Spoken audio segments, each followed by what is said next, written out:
Welcome to this shortened version of the technical workshop Boost Your Email Security that we held on December 19th, 2023. My name is Michael Rolfink. I'm a senior cybersecurity consultant at Guards.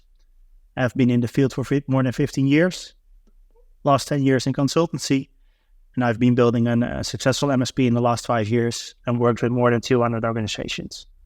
Currently working as an independent consultant and also working with Guards on the enhancement and function development of the product itself.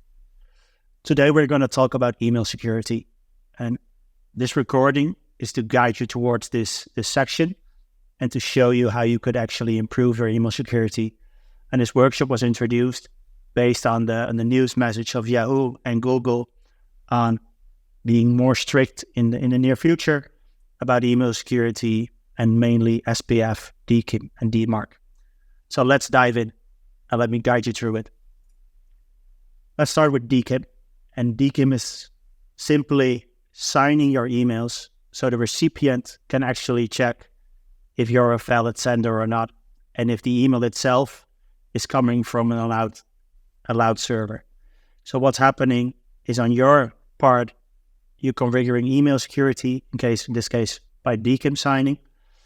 The email goes to the recipient, and the recipient is checking the key that the email was signed with towards DNS to see if it's matches or not.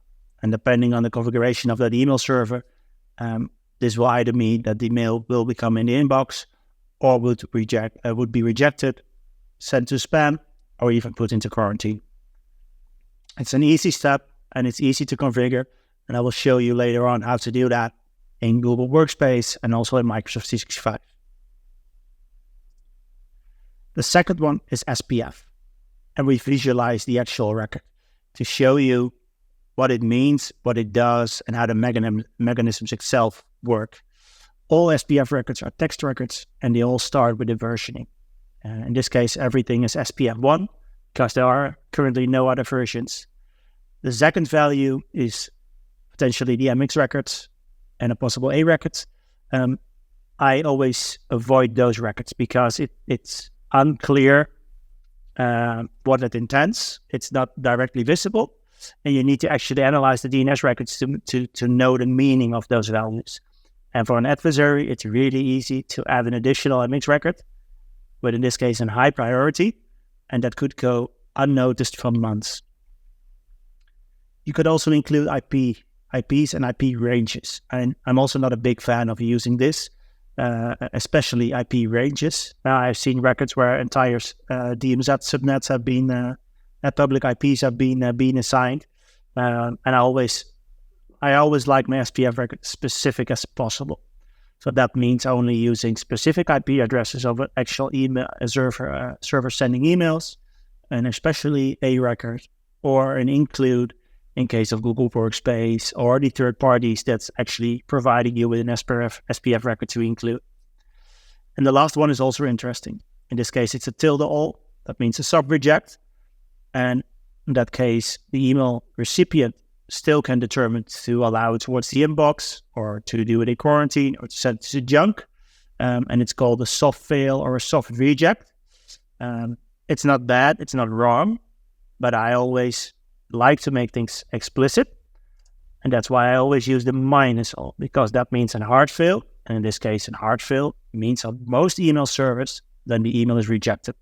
We know who's sending on our behalf, so we want to reject the actual email when it doesn't comply with our SPF record. And it's still, this all determines how the recipient email server is configured, but at least you're providing with the best guidance on what to do with those emails where they are not coming from your IP address or your A records or your includes, like third parties in this case. Then DMARC, basically the most important of the three, because it ties everything together. This is your referee in the game, basically. When something isn't correctly, what do you want to do with the email? This is also a text record. It starts with the versioning, in this case DMARC 1. Then you have the option to set a policy for your top level domain but you can also set something for your subdomains.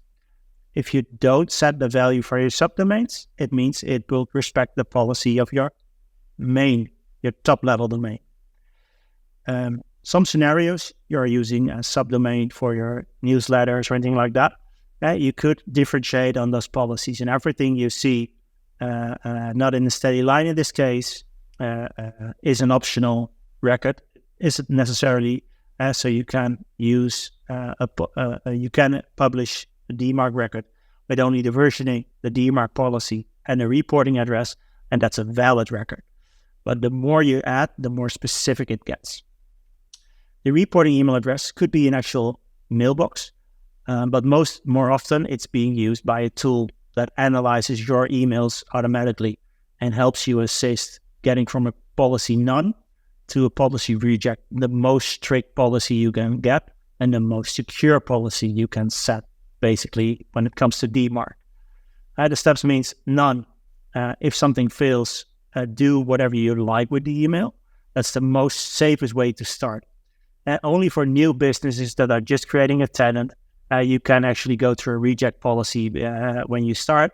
But everybody else that has been out there for a long time, start with a none policy and then move towards quarantine and preferably go to reject. That means that if SPF fails and DKIM fails, reject the email. It's not legitimate. It's probably phishing. Reject the email and send the report towards the email address mentioned in the RUAF and the RUF file. The reporting email address, the RUF, is the with forensic information, and the more advanced DMARC analyzer tools actually also want you to specify this to guide you even more during the process, getting from a non-policy to a reject policy. Then you got the PCT value, the percentage of emails to be filtered.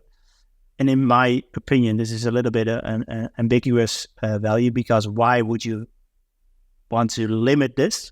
By default, it's a 100%, and I don't see any valid business reasons to change that.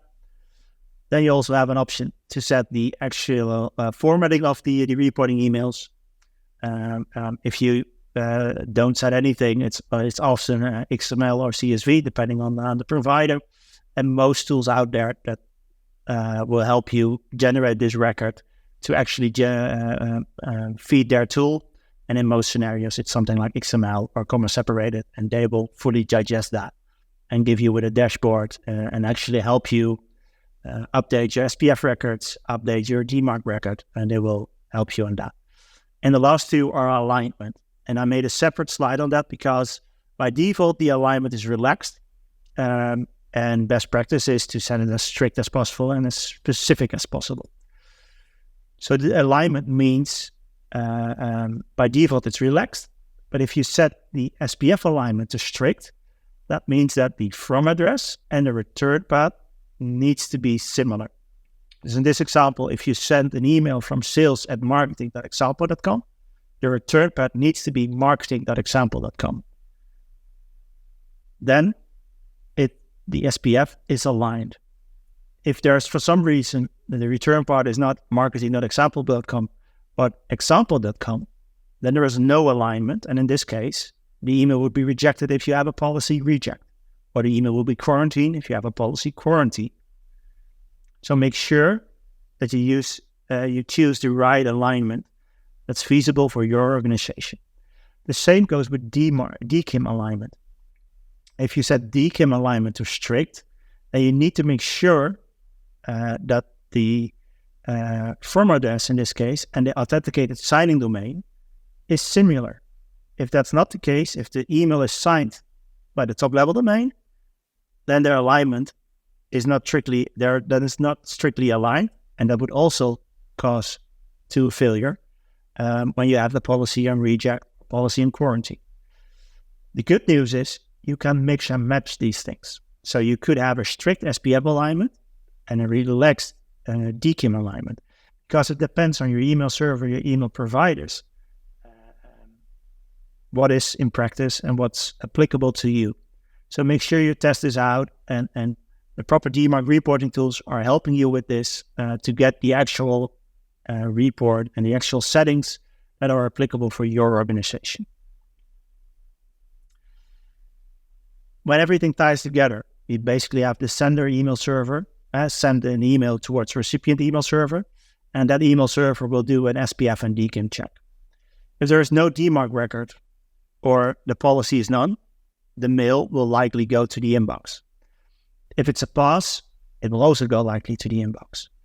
Depending on your DMARC settings, if the policy is none, it goes to your inbox. If the policy is in quarantine, it goes to your quarantine folder. And policy none could also mean it's spam, depending on how strict the recipient email server has been set up. But if the policy is reject, the email won't be delivered. So in that case, an administrator can't release it because the email just didn't come that far. So make sure when you set those policies that you know what the implications are. And if you want to be safe, use policies quarantine, because in that case, you can also release the email if that's necessary for some reason. If you're confident and you know exactly who is sending on your behalf, you could use the policy reject because that's the most secure way to do this. So while we now talked about the techniques and during the session we did a little bit more and we did a little bit more deep diving on the result of the participants, I would like to go to the actual environment and show you how to set up DKIM signing. And in this case for my Google Workspace, we also set up DKIM, SPF, and DMARC, just to give you an understanding how the mechanics work in practice. So let's go first to DMARC, and I like this tool because it checks all records at once. But if we do a check on that currently on the study domain we have for Google Workspace, you'll see there is no DMARC record, there is no SPF, and there is no DKIM signing. And it's also warning us our domain is not protected against abuse by phishers. The next step is to go into the Google Workspace. So when we do that and we log in as an admin, we go to apps, we go to Gmail, and we choose authenticate email. When you do that, the first time, you have the option to generate a new record. And the moment you click that, you get the action to actually set the key length and to set a prefix selector.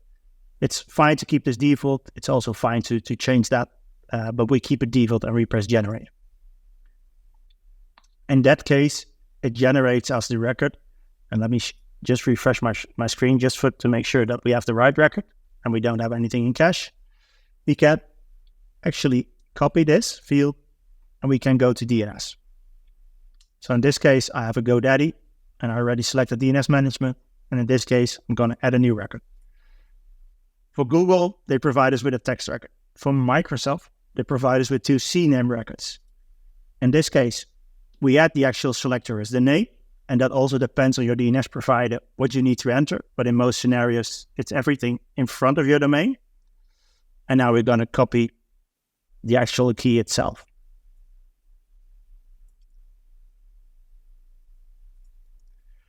And make sure that you use the TTL, the same value for every text record, because otherwise in most scenarios you can't save it. And in this case, we're going to save the record. DNS is going to be updated. And while Google states it could take 84 hours, we're going to check back later to see if we can actually start the authentication or not, because that's a crucial step. Don't forget to use to press the start authentication, because otherwise you did every prerequisites, but you didn't actually start signing your emails. If you look for Microsoft, for the Microsoft 365 environment, you do this these days in the security portal of Microsoft. In the past, you did it in the Exchange online portal, but these days you do it in the security portal. When you open the portal, go down to email and collaboration and go to policies and rules.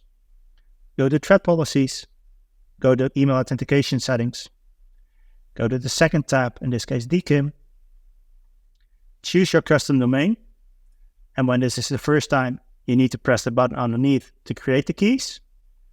Then you get the actual values, and then you actually need to enable it afterwards. And this could take some time, but in most scenarios, you can enable this within a month, within an hour, and then the emails will be actually signed. Don't forget this step, because otherwise, in this case, you've done all the prerequisites, but you didn't enable the actual signing of the email. So make sure you don't forget this step. So now we created the actual DKIM record, and we put the public one in our record so that an actual email recipient can check that one. The next step is to add the specific SPF record. And in this scenario, it's easy because we only use Google. So simple Google would mean, in this case, Google SPF record would provide us with the actual information. Let's go with the basic setup because we don't need anything. And they actually provide us with the actual setting. And in this scenario, you see they already use the tilde all. I always like to change this to a minus all, especially in this scenario, because we know that only Google is using this domain. So we are using the minus all to make it as strict as possible. Use the same TTL value. In this case, in GoDaddy, I can use an add to make it at the top level. Press save, and that is added as well. And now for the DMARC record, and that's sometimes a little bit more difficult. But there are tools out there that are generators that can help you. And besides this recording, there's also a slide deck that you can request. It's also a tool set, a list of tools that can actually help you with that. And we actually, of course, do this in Guards as well. Let me show you that in a minute as well. And how we add value to monitor those domains to make sure that the records are valid, and to do that for all your customers as well. We made the SPF record, so let's find one of the DMARC generators. Just a simple Google search, and MX Toolbox has one, DMARC has one. But just let's go with DMARC in this case because I like this one.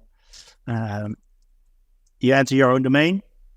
Here we have study guards.study, and it will guide you towards it. Because we know only Google is using this, I can actually go to the reject, but normally you will go with nothing. Just collect the data so we can analyze it. You can add an email address, and you can add more than one. You already see the fields, but in this case, I just add this one. And I do the same for the failure reports because I want those as well. And I want when both are failed, but I also want if either are failed. We want a DKIM alignment that is strict because we know that we only have one domain that's sending. We have one domain that is signing. We are not using any subdomains, so we can make sure that we have a strict alignment. And what I mentioned, by default, it's relaxed. So if you don't add it to your field, it's relaxed. Only when you mention it, you have the option to differentiate. We don't want a different policy for subdomains. We want the same policy, rejected if it's not in the SPF record and it's not signed. I want to filter 100% of the emails. There is no reason for us to do anything else. And now we get the actual record that we need to add. In this case, you can do the same with an SPF record to make sure that there are no syntax errors or anything like that. It's always good when you create a record like this that you validate it with tools like DMARC or MX Toolbox to make sure that you didn't make any typos, because otherwise it's a waste of your time basically, because it could not work, and eventually it could mean that your email is not going to the inbox, but it's actually going to the junk folder. So in this case, let's see how fast DNS is, and let's check the domain again to see if there are any changes. In this case, we already see that the SPF record has been published, the DKIM record has been published, and DMARC has found it. Only the DMARC record, we were too fast for that. And we can check it again, and otherwise we just go back to Google first. So let's do that. In Google, and press the start authentication, and hopefully we're lucky. And in this case, we are. And the screen doesn't refresh itself, so let me show you that. And in this case, if we go back to authenticate email, we see we can only stop authentication, but authentication has been enabled. So every new email that's being sent by this server, and by Google in this case, will be signed with a specific corresponding private key of this public key. Let's try DNS again to see if we are lucky. It found the changes yet? Not yet. So let's go to Guards. And let me show you our external footprint scanner is actually showing that there was no DKIM record. And besides that, it's showing you the issue itself and the risk and the considerations. We also provide you with an actual guidebook on how to resolve this, the steps you need to do for the specific email providers, in this case Google and Microsoft, and how you can resolve it. And we do that for all those issues. But you can also do, and when you set your DMARC policy to none and you connected your tool to analyze those data, because those reports are a little bit delayed, it takes time to actually come from a none to a rejected policy. And most scenarios, it takes between 1 to 3 months.